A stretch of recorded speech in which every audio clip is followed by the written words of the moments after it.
From mindless fungal growths that colonize worlds to a sentient psychic predator with ideology and trauma. This is the ranking of the Upside Down's creatures by pure threat level and intelligence, starting from the living operating system and building to a conscious being with personality, belief, and motive. Level 1. Upside Down Flora and Microfauna. The Upside Down contains a network of vines, fungal growths, and toxic spores that function as the dimension's biological infrastructure, creating an environment hostile to human life while serving as the nervous system for the hive mind. When Hopper explored tunnels beneath Hawkins in Season 2, Episode 5, he discovered elaborate vine networks sprawling underground from the mother gate at Hawkins' lab. The vines behaved like living organisms, wrapping around Hopper when he attempted escape. A fungal cluster sprayed spores directly into his face, causing unconsciousness. Will Byers survived a week in the dimension, but emerged severely ill, partly from a vine extending through his mouth into his lungs. When scientists burned a severed vine in Season 2, Episode 6, Will experienced the same pain simultaneously, confirming the vines connected everything to a shared consciousness. The tunnels caused crops to rot overnight across Hawkins' farms. The vines weren't independent organisms, but the foundational layer of the Upside Down's ecosystem, serving as connective tissue for the hive mind. When Steve attacked vines to free Mike in Season 2, Episode 8, they reacted defensively. The tunnels spread the Upside Down's influence into Hawkins, preparing for full invasion. Within months of the gate opening, tunnels extended throughout Hawkins' underground, corrupting everything they touched. The spores and toxic atmosphere created conditions where human life couldn't sustain itself. In Season 4, stepping on vines at the Creel house alerted Vecna to the group's presence, proving the nervous system functionality extended throughout the dimension. The Flora and Microfauna represent the Upside Down's most basic but essential threat. These organisms don't hunt or strategize, they simply exist as the living foundation that makes the dimension hostile to human life,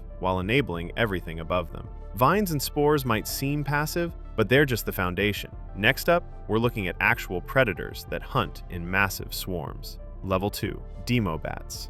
Demobats are bat-like creatures that attack in coordinated swarms, using strangulation and flesh-shredding tactics to overwhelm victims through sheer numbers rather than individual strength. On March 26, 1986, Steve Harrington entered the Watergate portal. Immediately, several Demobats attacked him. Two gnawed at his sides, while a third wrapped its tail around his neck, attempting strangulation. The Demobats featured eyeless faces with gaping, toothy mouths and long, tendril-like tails capable of constricting. When a single Demobat spotted the group riding bikes through the Upside Down, it immediately flew away to alert Vecna. In the Season 4 finale, Eddie Munson sacrificed himself playing Metallica's Master of Puppets to distract the swarm. When they attacked, they knocked him off his bike and overwhelmed him with coordinated strikes. When Murray burned Demodogs in Russia, the pain transmitted through the hive mind caused the entire Demobat swarm to drop dead simultaneously. Demobats functioned as aerial surveillance and attack units for Vecna. Unlike Demogorgons, which hunted alone, Demobats controlled the airspace. Individual Demobats posed minimal threat. Steve survived the initial attack. The true danger emerged when swarms attacked with coordinated assault. Their hive mind connection made them effective scouts, turning the entire sky into a surveillance network. Demobats represent the first true predatory threat, but they remain animals operating on instinct under hive mind control. Their danger lies entirely in overwhelming numbers and coordinated swarm tactics. Swarms are dangerous, but what happens when creatures develop pack intelligence and can follow complex orders? Level 3. Demodogs. Demodogs are juvenile demogorgons that hunt in coordinated packs, demonstrate group intelligence, follow mind flayer directives, and can even form emotional bonds with humans. In Season 2, Dustin discovered a slug-like creature in his trash and named it D'Artagnan, or Dart, feeding it 3 Musketeers bars. Dart rapidly grew from slug to pollywog to cat-sized creature. By Episode 4, Dart had eaten Dustin's cat Muse and escaped. They discovered Dart had become a Demodog, resembling a Demogorgon but moving on all fours. When the group used raw meat to lure Demodogs to the junkyard, the pack surrounded them but suddenly stopped mid-attack and ran in a different direction, receiving commands from the Mind Flayer. The Demodogs invaded Hawkins' lab in Episode 8, killing multiple personnel. They cornered Bob Newby at the exit, and the pack fed on him brutally. When Dustin encountered Dart in the tunnels, Dart initially advanced threateningly. Dustin offered him a 3 Musketeers bar and called him Buddy. Dart stopped, ate the candy, and allowed Dustin and Steve to pass safely, even holding back other Demodogs. Demodogs represented a significant evolutionary step. Unlike the solitary Demogorgon, these juveniles operated with pack mentality and hierarchical structure. They coordinated attacks, responded to mind flayer commands, and adjusted tactics mid-hunt. Dart's recognition of Dustin demonstrated sophisticated capacity. Despite being integrated into the hive mind, Dart retained memory of their bond. This moment revealed Demodogs possessed individual identity beneath the collective consciousness. Bob's death illustrated their effectiveness as pack killers, cornering prey and overwhelming victims through coordinated assault. Demodogs represent the first creatures capable of organized group tactics and emotional memory. They're still animals controlled by higher intelligence, but they demonstrate capacity for loyalty and recognition beyond base instinct. Before you subscribe, let me ask you this. Would you rather face a pack of intelligent juveniles or a fully grown apex predator hunting alone? Because that's what came before the Demodogs. Level 4. Demogorgon. The Demogorgon is a fully mature humanoid predator that hunts alone using ambush tactics, is drawn to blood like a shark, and possesses limited telepathic sensitivity to the Upside Down's hive mind. In November 1983, after 11 opened the gate, a Demogorgon entered the real world. The creature stood over 8 feet tall with a humanoid body and distinctive petal-shaped mouth filled with rows of teeth. It chased Will Byers into his house. Will fled to the garden shed and loaded a rifle, but the Demogorgon appeared behind him and dragged him into the Upside Down. The creature was attracted to blood. Barb Holland cut her hand by the pool at Steve's house. Blood dripped into the water, and that night, the Demogorgon grabbed her into the Upside Down. When Nancy and Jonathan set a trap, they deliberately cut their hands to lure it. The Demogorgon came directly to the blood source. When Nancy entered the Upside Down through a tree portal and stepped on a vine, the Demogorgon immediately noticed and chased her. In the final confrontation, the Demogorgon tracked Eleven's psychic signature and killed multiple agents before 11 disintegrated it. The Demogorgon functioned as the Upside Down's top predator, operating with hunting patterns similar to apex predators in nature. Its attraction to blood made it predictable, but incredibly dangerous. The creature preferred isolated victims, Will alone on a road, Barb by herself at the pool. This pattern revealed calculated selection rather than random opportunity. The creature could create temporary portals, appearing through walls, giving it significant advantage in ambush hunting. The Demogorgon didn't take orders like Demodogs or serve as surveillance like Demobats. It simply hunted. The Demogorgon represents the first solo creature capable of methodical hunting and ambush strategy. It doesn't need pack support or swarm tactics. It stalks, waits, and strikes with precision. The blood sensing ability makes it a specialized hunter, while portal creation gives it mobility advantages. A solitary hunter is terrifying, but at least it's still a creature. Next level involves humans losing their identity entirely. Level 5. The Flayed and Flesh Beast. The Mind Flayer could possess humans and transform them into hosts called the Flayed, who retain just enough consciousness to appear normal while serving the hive mind, before their bodies were melted into biomass and reconstituted as flesh monsters. On June 28, 1985, Billy Hargrove crashed near Brimborn Steelworks. A creature made of melted rat biomass dragged him into the basement and pumped toxic material into his face. Billy became the first flayed human of Season 3. He kidnapped Heather Holloway for possession. Together, they flayed Heather's parents and dozens more Hawkins residents. The flayed consumed massive amounts of fertilizer and cleaning chemicals, triggering reactions that broke down their bodies at a cellular level. When Nancy and Jonathan investigated, Tom and Bruce attacked them. After being killed, both bodies melted into red biomass that merged together, forming a grotesque creature. On July 4th, Vecna summoned all the flayed to Brimborn Steelworks. Heather melted first, followed by others. Their liquefied remains flowed together like rivers of flesh, merging into a massive spider monster 30 feet tall, constructed entirely from melted humans and rats. When the gate closed, the spider monster collapsed, and all melted individuals were gone permanently. The flayed represented something far more horrifying than simple possession. Victims retained enough autonomy to maintain normal lives without raising immediate suspicion. Billy warned Karen Wheeler to stay away, demonstrating moments of resistance. In the sauna trap, he briefly broke through and pleaded with Max for help. The real person remained trapped inside, screaming silently. The chemical consumption prepared bodies for biological conversion.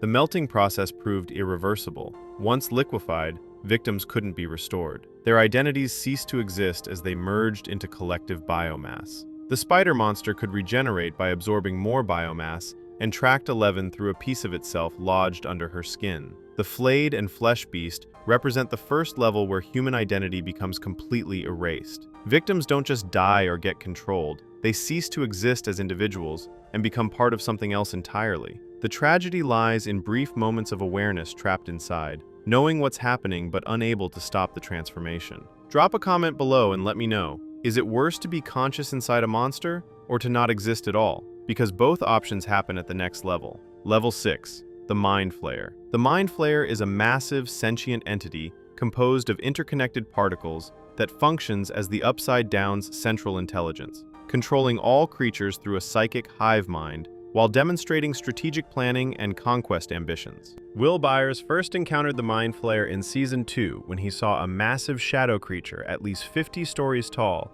with a distinctive spider-like appearance and multiple tornado-like tentacles surrounded by red lightning. On Halloween 1984, the Mind Flayer pursued Will through the Upside Down before infecting him. After possession, Will's body temperature dropped several degrees, and he demanded the house be kept cold because the entity disliked heat. Dr. Owens burned a severed vine while monitoring Will. Will experienced severe pain at the exact moment, proving the Mind Flayer connected everything through shared consciousness. The entity used Will to spy on Hawkins' lab. When Will revealed the Mind Flayer's weakness to heat, the creature forced Will to lie, maintaining its secrets. The Mind Flayer then manipulated Will into revealing a tunnel location. This was a trap where soldiers were ambushed by Demodogs. Joyce, Jonathan, and Nancy drove the Mind Flayer from Will using extreme heat. The expelled particles took refuge at Brimborn Steelworks. When Russians opened a new gate in 1985,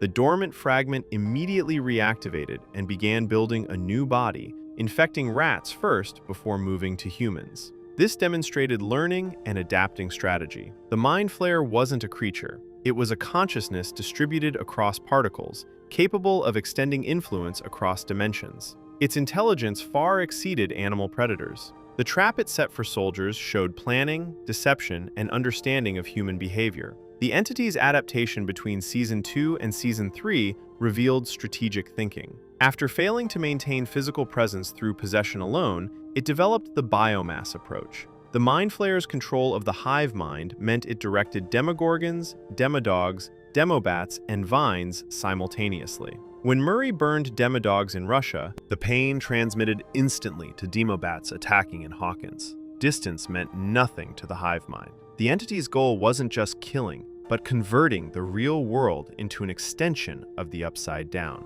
The Mind Flayer marks the shift from creature to intelligence. It doesn't hunt for food or attack on instinct. It orchestrates campaigns, adapts tactics, and pursues long-term objectives. The hive mind makes it nearly omnipresent within its domain. The entity's size, distributed consciousness, and strategic capacity make it the first true cosmic threat. The Mind Flayer seems unstoppable, but there's one more level, and this one has personality, trauma, and ideology. Level 7, Vecna, Henry Creel, 1. Vecna is a human-origin psychic superbeing who uses telepathic intrusion and psychological torture to murder victims, opening dimensional gates with each kill while displaying intelligence, memory, strategic planning, and ideological motivation driven by personal trauma. Henry Creel was born in 1947. As a child, Henry developed psychic and psychokinetic abilities without experimental enhancement.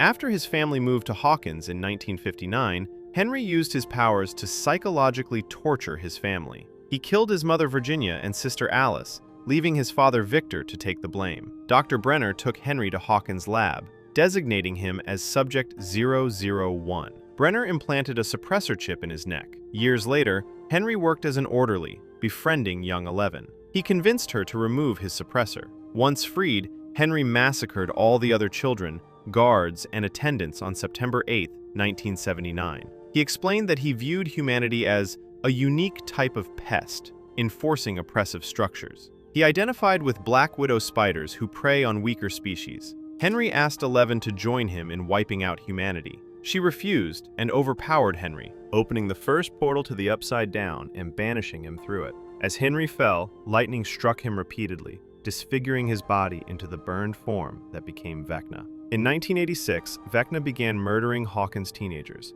specifically targeting those suffering from trauma and guilt. His first victim was Chrissy Cunningham, who struggled with an eating disorder caused by her mother's abuse. Vecna psychically connected to Chrissy, showing her visions of her trauma before killing her. Her bones snapped, her eyes were gouged out, and her body levitated. At the moment of death, a gate opened in Eddie's trailer ceiling. Vecna followed with Fred Benson, survivor's guilt from a car accident, then Patrick McKinney, abuse from his father. Each murder opened another gate. Max Mayfield became a target because of trauma from Billy's death. Vecna showed each victim their deepest shame, exploiting psychological wounds before killing them brutally. His goal was opening 4 gates to allow the Mind Flayer and Upside Down creatures to invade Hawkins fully.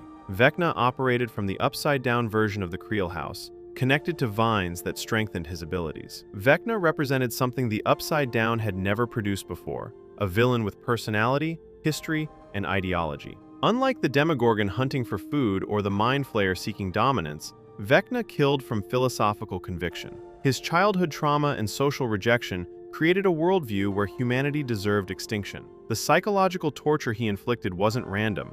Vecna carefully selected victims based on their specific traumas, exploiting their guilt, shame, and fear. He conducted reconnaissance through psychic means, scanning potential targets until he found those most vulnerable. The week-long curse progression allowed him to study victims intimately before striking. The grandfather clock that appeared to victims came from his memories of the Creel House. The black widows he showed them reflected his self-identification. When Max escaped his first attempt using music, Vecna adapted and struck again. He learned from failure. His ability to psychically torture victims while maintaining his physical body in the Upside Down demonstrated power exceeding even Eleven's abilities. The vines connected to his back amplified his powers. Vecna is the apex threat because he combines overwhelming psychic power with human intelligence, motivation, and vindictiveness. He doesn't operate on instinct or control. He chooses. He judges. He executes based on belief systems forged through decades of trauma and isolation.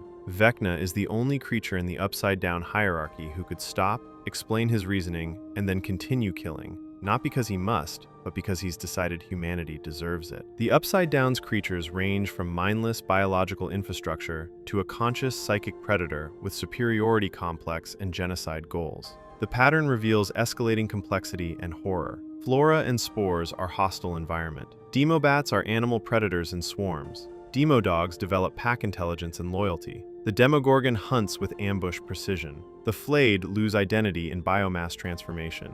The Mind Flayer orchestrates campaigns through distributed consciousness. Vecna judges, condemns, and executes based on philosophy. Each level builds sophistication. Environmental threats prepare the landscape. Swarm creatures control airspace. Pack hunters dominate ground assault. Apex predators stalk alone with efficiency. Possessed humans infiltrate society. Hive mind intelligence directs everything. Sentient psychic villain pursues ideological conquest. Every creature serves purpose in the hierarchy. Vines connect the nervous system. Demobats provide surveillance. Demodogs function as soldiers. Demogorgons clear paths. The flayed become weapons. The Mind Flayer maintains control. Vecna provides direction and motivation. What makes the Upside Down truly terrifying isn't any single creature. It's the coordinated escalation from environment to ideology. Temperature drops soften targets. Spores weaken resistance. Swarms test defenses.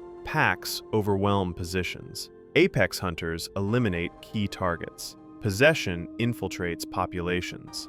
Biomass builds weapons. Hive mind coordinates everything. Strategic intelligence adapts tactics. Ideological conviction ensures persistence. The 7 levels reveal the Upside Down's nature isn't random chaos. It's organized invasion with biological foundation, predatory force, strategic command, and ideological purpose. Understanding the levels means understanding how to fight. Destroy the vines, you damage the nervous system. Eliminate the creatures, you reduce military force. Free the possessed, you disrupt infiltration. Prevent biomass creation, you stop weapon construction. Sever hive mind connections, you break coordination. Defeat strategic intelligence, you halt adaptation. Counter ideological conviction, you end the threat permanently. The 7 levels aren't just a ranking. They're a blueprint for how the Upside Down conquers worlds. If you enjoyed this breakdown of the Upside Down's 7 levels of creatures, make sure to subscribe and turn on notifications for our Season 5 coverage when it drops.